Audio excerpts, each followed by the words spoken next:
Hey y'all, welcome back to the Math Bench. This week in Module 3, we'll keep working with place value, counting, and comparing with numbers up to 1,200.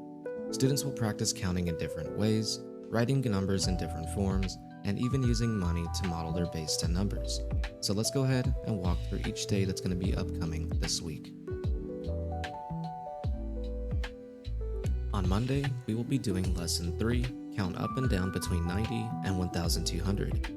Students will count up and down between 90 and 1,200 using ones, tens, and hundreds.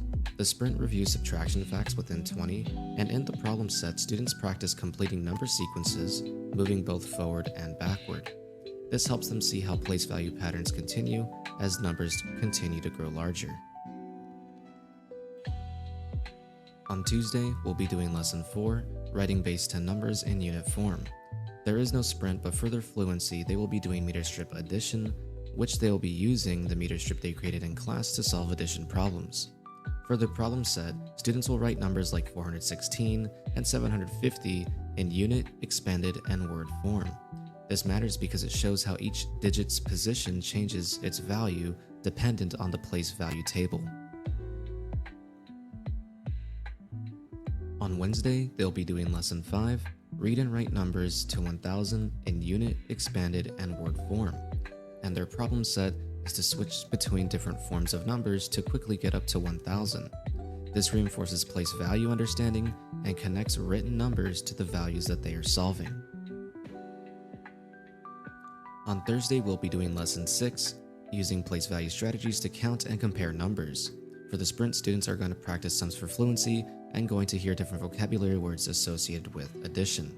For the problem set, students will compare numbers using the greater than, less than, or equal to symbols and order the numbers from least to greatest and greatest to least. This is important because it teaches them to reason about size by looking at the place values of hundreds, tens, and ones. Last but not least, on Friday we'll be doing Lesson 7, Modeling base 10 numbers using money. There is no sprint for this lesson, and for the problem set, students are going to represent numbers using $1, $10, and $100 bills, showing different ways to make the same number. This matters because it connects place value to a real-world system they already recognize, and that's the ability to use money to be able to connect to place value. So that's week 6. We're going to practice counting, writing, comparing, and even modeling numbers with money. Each lesson builds place value knowledge that will help us with larger numbers and stronger mathematical skills. Thanks for watching this week's Math Bench preview, and I hope you have a fantastic rest of your weekend.